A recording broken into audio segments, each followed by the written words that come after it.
ಸ್ಯಾಂಡಲ್ವುಡ್ಗೆ ಮತ್ತೊಂದು ಶಾಕ್. ಹೃದಯಾಘಾತದಿಂದ ದಿಲೀಪ್ ರಾಜ್ ನಿಧನ. ಪತ್ನಿ ಮಕ್ಕಳ ಕಣ್ಣೀರು. ಚಂದನವನದಲ್ಲಿ ಶೋಕ. ದಿಲೀಪ್ ರಾಜ್ ಇನ್ನಿಲ್ಲ.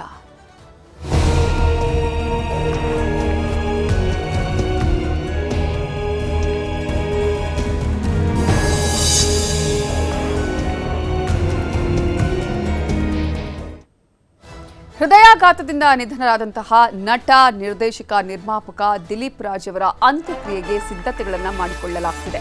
ಬಿಡದಿಯಲ್ಲಿ ನಟ ದಿಲೀಪ್ ರಾಜ್ ಅವರ ಅಂತ್ಯಕ್ರಿಯೆಗೆ ತಯಾರಿಯನ್ನ ಮಾಡಿಕೊಳ್ಳಲಾಗ್ತಾ ಇದ್ದು, ಗುನ್ನೂರು ಬಳಿಯ ಫಾರ್ಮ್ ಹೌಸ್ನಲ್ಲಿ ಅಂತ್ಯಕ್ರಿಯೆಯನ್ನ ನೆರವೇರಿಸೋದಕ್ಕೆ ಇದೀಗ ತಯಾರಿಯನ್ನ ಮಾಡಲಾಗ್ತಾ ಇದೆ. ಸಂಜೆ 4 ಗಂಟೆಯ ಹೊತ್ತಿಗೆ ಅಂತ್ಯಕ್ರಿಯೆಯನ್ನ ನೆರವೇರಿಸಲಾಗುತ್ತೆ. ಅಂತ್ಯಕ್ರಿಯೆಯಲ್ಲಿ ಅವರ ಕುಟುಂಬಸ್ಥರು, ಸ್ನೇಹಿತರು ಭಾಗಿಯಾಗಲಿದ್ದು, ಲಿಂಗಾಯತ ಸಂಪ್ರದಾಯದ ರೀತಿಯಲ್ಲೇ ಅಂತ್ಯಕ್ರಿಯೆಯನ್ನ ನೆರವೇರಿಸಲಾಗುತ್ತೆ ಅಂತ ಹೇಳಿ ಅವರ ಕುಟುಂಬಸ್ಥರು ಹೇಳಿದ್ದಾರೆ. ಅಂತಿಮ ವಿಧಿವಿಧಾನವನ್ನ ಅವರ ಕುಟುಂಬ ನೆರವೇರಿಸಲಿದೆ. ಪತಿಯ ಅಗಲುವಿಕೆಯ ನೋವನ್ನ ಸಹಿಸಲಾರದೆ ದಿಲೀಪ್ ರಾಜ್ ಪತ್ನಿ ಕಣ್ಣೀರಿಡ್ತಿದ್ದಾರೆ. ಈ ವರ್ಷವೇ ದಿಲೀಪ್ ಅವರ ದಾಂಪತ್ಯ ಜೀವನಕ್ಕೆ ಕಾಲಿಟ್ಟು 25 ವರ್ಷಗಳು ಪೂರೈಸಿದ್ದು, 25ನೇ ವರ್ಷದ ವಿವಾಹ ವಾರ್ಷಿಕೋತ್ಸವದ ಸಿದ್ಧತೆಯನ್ನ ದಿಲೀಪ್ ದಂಪತಿಯನ್ನ ಮಾಡ್ಕೊಳ್ತಾ ಇದ್ರು. ಈ ಮಧ್ಯೆ ಈ ಸಾವಿನ ಸುದ್ದಿ ಬರ ಸಿಡಿಲಿನಂತೆ ಬಂದೊದಗಿದೆ. ದಿಲೀಪ್ ರಾಜ್ ನಿಧನಕ್ಕೆ ಸಹ ಕಲಾವಿದರು ಕೂಡ ಕಣ್ಣೀರಿಟ್ಟಿದ್ದಾರೆ.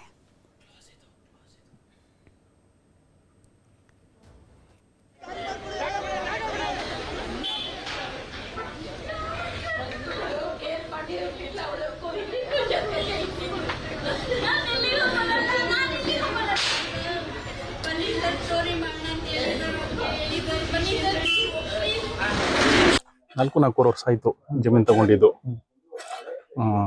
ಅವಾಗಿಂದ ಇಲ್ಲೇ ಇರ್ತಿದ್ರು ಅವರು. ನಾವು ಫ್ರೀ ಟೈಮ್ ಯಾವಾಗ ಸಿಗುತ್ತೆ ಅವಾಗೆಲ್ಲ ಬಂದು ಇಲ್ಲಿ ಹೋಗ್ತಾ ಇದ್ರು. ಅವ್ರ ಸ್ಟೈಲಲ್ಲೇ ಯಾರು ಇದ್ದು ತಗೊಂಡಿಲ್ಲ. ಅವ್ರದೇ ಆದ ಐಡಿಯಾದಲ್ಲಿ ಮನೆ ಕಟ್ಟಿಸ್ಕೊಂಡು ಅವರೇ ಇಲ್ಲೇ ಇರಬೇಕು ಅಂತ ಮನೆ ಕಟ್ಟಿಸೋದು. ಎಷ್ಟು ದಿನಕ್ಕೆ ಒಂದ್ಸಲ ಬರ್ತಿದ್ರು? ಸರ್, ಇಷ್ಟು ದಿನ ಅಂತ ಏನಿಲ್ಲ, ವಾರಕ್ಕಾದ್ರೂ ಬರ್ಬೋದು, 2 ದಿನಕ್ಕೆ ಬರ್ಬೋದಾಯ್ತು. ಅವ್ರಿಗೆ ಫ್ರೀ ಯಾವಾಗ ಸಿಗ್ತದೋ ಅವಾಗೆಲ್ಲ ಇಲ್ಲೇ ಬರ್ತಿದ್ರು. ಫ್ಯಾಮಿಲಿ ಎಲ್ಲ ಬಂದು ನಮ್ ಜೊತೆ ಎಲ್ಲ ತುಂಬಾ ಚೆನ್ನಾಗಿತ್ತು. ಸರ್, ಜಮೀನ್ ನಮ್ದೇನೆ. 4 ವರ್ಷದಿಂದ ತಗೊಂಡದ್ದು.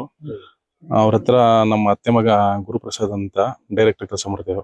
ಅವ್ರು ಬಂದು ಅವ್ರಿಗೆ ಕೊಡ್ಸೋದು. ನಮ್ಗೆ ಫೋನ್ ಮಾಡ್ತಿದ್ರು. ಅವ್ರ ಕಾಂಟ್ಯಾಕ್ಟ್ ಅಲ್ಲಿ ಯಾರು ಅವ್ರಿಗೆಲ್ಲ ಫೋನ್ ಮಾಡ್ಕೊಳ್ಳೋರು. ಬೇರೆ ಯಾರು ಇಲ್ಲ. ಇಲ್ಲಿ ಬರೋರು ಅಕ್ಕಪಕ್ಕ ಬರೋರ್ಗೆಲ್ಲಾರು ಮಾತಾಡ್ಸೋರು. ಕಾಂಟ್ಯಾಕ್ಟ್ ಯಾರ ನಂಬರ್ ಐತೆ ಅವ್ರ ಜೊತೆ ಚೆನ್ನಾಗಿ ಮಾತಾಡೋರು. ಆಮೇಲೆ ಊರಿನ ಫಂಕ್ಷನ್ಗಳಿಗೆ ಏನ್ ಹೇಳಿದ್ರು ಬರ್ತಿದ್ರು.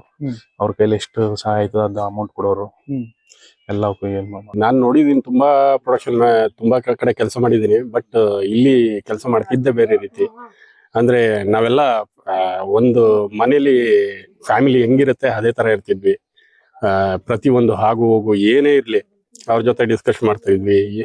ದೇವರಾಜ್, ನಿಮ್ ಮಗನ್ ಚೆನ್ನಾಗಿ ಓದ್ಸಿ ಅಂತ ಹೇಳ್ತಾ ಇದ್ರು. ತುಂಬಾ ಏನ್ ಬೇಕು ಅಂದ್ರು ಹೆಲ್ಪ್ ಮಾಡ್ತಾ ಇದ್ರು. ಬಟ್ ಅದ ಕೆಲಸ ಅದೇ ತರ ಮಾಡ್ತಾ ಇದ್ರು. ಕೆಲಸ ಪ್ಯಾಷನ್ ಅಂದ್ರೆ ದಿಲೀಪ್ ಸರ್. ಇಂಡಸ್ಟ್ರಿಗೆ ಫ್ಯಾಷನ್ ಅನ್ನೋದ ಹೇಳ್ಕೊಟ್ಟಿದ್ದೆ ದಿಲೀಪ್ ಸರ್ ಅಂತ ನಾನು ಅನ್ಕೋತೀನಿ. ಅಂದ್ರೆ ಈ ತರ ಮಾಡ್ಬೇಕು, ಇದೇ ತರ ಇರ್ಬೇಕು, ಈ ತರದ್ದು ಹಿಂಗೆ ಮಾಡ್ಬೇಕು, ಈ ತರ ಇರ್ಬೇಕು, ಡೈರೆಕ್ಷನ್ ಹಿಂಗಾಗ್ಬೇಕು. ಅವ್ರು ನಾಳೆ ಶೂಟ್ ಮಾಡ್ಬೇಕು ಫಸ್ಟ್ ಸೀನ್ ಅಂದ್ರೆ ಇನ್ನೊಂದ್ ದಿವಸ ನೈಟ್ ಈ ತರ ಪ್ಲಾನ್ ಮಾಡ್ಕೊಳ್ಳಿ ದೇವರಾಜ್, ಹಿಂಗಿರುತ್ತೆ, ಇಲ್ಲಿ ಇರುತ್ತೆ, ಈ ಶಾರ್ಟ್ ಹಿಂಗ್ ತಗೊಳ್ಳೋಣ ಅಂತ.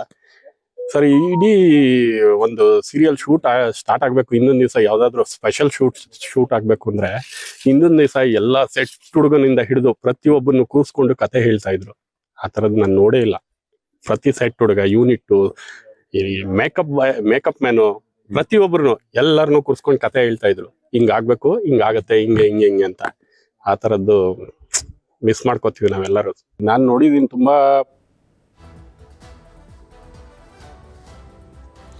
ಇದರ ಬಗ್ಗೆ ಇನ್ನಷ್ಟು ಡೀಟೇಲ್ಸ್ ಅನ್ನ ಕೊಡೋದಕ್ಕೆ ನಮ್ಮ ರಿಪೋರ್ಟರ್ ಸತೀಶ್ ಈಗ ನೇರ ಸಂಪರ್ಕದಲ್ಲಿ ಜಾಯ್ನ್ ಆಗಿದ್ದಾರೆ. ಸತೀಶ್, ಈಗಾಗಲೇ ದಿಲೀಪ್ ರಾಜ್ ಅವರ ಕುಟುಂಬಸ್ಥರು ಅವರ ಒಂದು ಅಂತ್ಯಕ್ರಿಯೆಯನ್ನು ನೆರವೇರಿಸೋದಕ್ಕೆ ಬಿಡದಿಯಲ್ಲಿ ಈಗಾಗಲೇ ಅಂದರೆ ಅವರ ಫಾರ್ಮ್ ಹೌಸ್ನಲ್ಲಿ ನಿರ್ಧಾರ ಮಾಡಿದ್ದಾರೆ.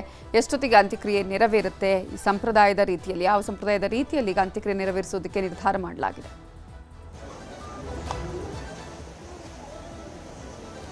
ಎಸ್ ನವಿತಾ, ಏನು ನಟ ದಿಲೀಪ್ ರಾಜ್ ಅವರು ಇವತ್ತು ಹೃದಯಾಘಾತದಿಂದ ನಿಧನರಾಗಿದ್ದಾರೆ. ಸೊ ಅವರ ಒಂದು ನೆಚ್ಚಿನ ಫಾರ್ಮ್ ಹೌಸ್ ಏನು ರಾಮನಗರ ಟು ಕನಕಪುರ ಈ ರಸ್ತೆಯಲ್ಲಿರುವಂಥ ಗುನ್ನೂರು ಬಳಿ ಇರುವಂಥ ಅವರ ಒಂದು ಫಾರ್ಮ್ ಹೌಸ್ನಲ್ಲಿ ಈಗ ಎಲ್ಲ ರೀತಿಯಾದಂಥ ಒಂದು ಸಿದ್ಧತೆಯನ್ನು ಮಾಡ್ಕೊಂಡಿರುವಂಥದ್ದು. ಸೊ ಸದ್ಯಕ್ಕೆ ನಾವೀಗ ದಿಲೀಪ್ ರಾಜ್ ಅವರ ಫಾರ್ಮ್ ಹೌಸ್ನಲ್ಲೇ ಇದ್ದೀವಿ. ಸೊ ಈ ಒಂದು ಫಾರ್ಮ್ ಹೌಸ್ ಅಂದರೆ ದಿಲೀಪ್ ರಾಜ್ ಅವರಿಗೆ ತುಂಬ ಇಷ್ಟವಾದಂಥ ಒಂದು ಜಾಗ ಅಂತ ಇಲ್ಲಿರುವಂತೆ ಅವರು ಹೇಳ್ತಿದ್ದಾರೆ, ಮತ್ತು ದಿಲೀಪ್ ರಾಜ್ ಅವರ ಸ್ನೇಹಿತರು ಕೂಡ ಹೇಳ್ತಾ ಇರುವಂಥದ್ದು.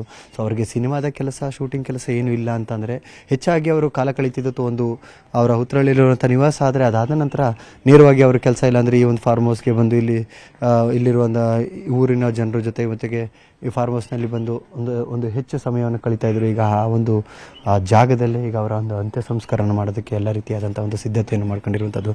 ಲಿಂಗಾಯತ ಸಂಪ್ರದಾಯದಂತೆ ಅವರ ಒಂದು ಅಂತ್ಯ ಸಂಸ್ಕಾರವನ್ನು ಮಾಡೋದಕ್ಕೆ ಈಗಾಗಲೇ ಈ ಒಂದು ಸ್ಥಳದಲ್ಲಿ ಎಲ್ಲ ರೀತಿಯಾದಂಥ ಒಂದು ಸಿದ್ಧತೆಯನ್ನು ಮಾಡ್ಕೊಂಡಿರುವುದು ನೋಡ್ಬೋದು. ಇಲ್ಲಿ ಅವರ ತೋಟದಲ್ಲಿರುವಂಥ ಒಂದು ತೋಟದ ಮನೆ ಏನಿದೆ, ಮನೆಯ ಮುಂಭಾಗದಲ್ಲೇ ಈಗ ಅವರ ಒಂದು ಅಂತ್ಯ ಸಂಸ್ಕಾರ ಮಾಡೋದಕ್ಕೆ ಒಂದು ಎಲ್ಲ ರೀತಿಯಾದಂಥ ಸಿದ್ಧತೆಯನ್ನು ಮಾಡ್ಕೊಂಡಿರುವಂಥದ್ದು. ಸೊ ಈ ಒಂದು ಫಾರ್ಮ್ ಹೌಸ್ ಏನಿದೆ ಅವರ ಒಂದು ಥಾಟ್. ಸೊ ಮನೆ ನೋಡಿದ್ರೆ ಯಾರೋ ಒಬ್ಬರ ಅದ್ಭುತವಾದ ಒಂದು ಇಂಜಿನಿಯರ್ ಅಂತ ಸಪೋರ್ಟ್ ತಗೊಂಡು ಕಟ್ಸಿರ್ಬೋದೇನೋ, ಅದರದೇ ಆದಂಥ ಒಂದು ಆಲೋಚನೆಯಲ್ಲಿ ಆದರೆ ಈ ಆರ್ಕಿಟೆಕ್ಚರ್ ಏನಿದೆ ಅದು ಕಂಪ್ಲೀಟಾಗಿ ದಿಲೀಪ್ ರಾಜ್ ಅವರೇ ತನಗೆ ಹೇಗೆ ಬೇಕೋ ಆ ರೀತಿಯಾಗಿ ಸಂಪೂರ್ಣವಾಗಿ ಒಂದು ಗ್ರಾಮೀಣ ಮತ್ತು ಒಂದು ಸಿಟಿ ನಗರ ಎರಡು ಮಿಕ್ಸ್ ಆಗಿ ಯಾವ ರೀತಿ ಇದ್ರೆ ಇರುತ್ತೆ ಆ ರೀತಿಯಲ್ಲಿ ಅವ್ರಿಗೆ ಬೇಕಾದ ರೀತಿಯ ಒಂದು ಫಾರ್ಮ್ ಹೌಸ್ ಕಟ್ಕೊಂಡಿದ್ರು. ಜೊತೆಗೆ ಇಲ್ಲಿ ಒಂದು ಹಸು ಸಾಕಾಣಿಕೆಯ ಒಂದು ಕನಸು ಕಂಡಿದ್ದಂಥ ದಿಲೀಪ್ ರಾಜ್ ಅವರು ಇಲ್ಲಿಯ ರೈತರ ಜೊತೆ ಅದರ ಹೈನುಗಾರಿಕೆಯ ಬಗ್ಗೆ ಕೂಡ ಸಾಕಷ್ಟು ವಿಚಾರಗಳನ್ನ ಚರ್ಚೆ ಮಾಡಿ ಇಲ್ಲಿ ಹೈನುಗಾರಿಕೆಯನ್ನು ಮಾಡುವ ಒಂದು ಕನಸು ಕಂಡಿದ್ರು. ಈಗ ಆ ಕನಸು ನನಸಾಗುವ ಸಮಯದಲ್ಲೇ ಅವರು ಕಣ್ಮುಚ್ಚಿರುವಂಥದ್ದು. ಅವರ ಸ್ನೇಹಿತರಿರ್ಬೋದು, ಅವರ ಕುಟುಂಬಸ್ಥರಿರ್ಬೋದು, ಅವರ ಒಡನಾಡಿಗಳು ಯಾರ್ಯಾರಿದ್ರು ಅವ್ರಿಗೆಲ್ರಿಗೂ ಕೂಡ ಇದೊಂದು ರೀತಿ ಸಿಡಿಲಿನ ರೀತಿ ಬಡಿದಿದೆ ಎಂದರೆ ತಪ್ಪಲ್ಲ.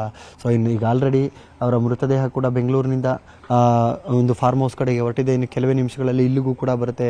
ಅದಾದ ನಂತರ ಅವರ ಒಂದು ವಿಧಿವಿಧಾನಗಳೇನಿದೆ ಆ ಎಲ್ಲ ವಿಧಿವಿಧಾನಗಳನ್ನು ಪೂರೈಸಿದ ನಂತರ ಸೊ ಈಗ ಆಲ್ರೆಡಿ ಇಲ್ಲಿ ನಾವು ನೋಡ್ಬೋದು ಒಂದು ಅಂತ್ಯ ಸಂಸ್ಕಾರ ಮಾಡೋದಕ್ಕೆ ಒಂದು ಗುಂಡಿಯನ್ನು ತೋಡಿ ಇಲ್ಲಿ ಒಂದು ಎಲ್ಲ ರೀತಿಯಾದಂಥ ಒಂದು ಸಿದ್ಧತೆಗಳನ್ನು ಮಾಡ್ಕೊಂಡಿದ್ದಾರೆ.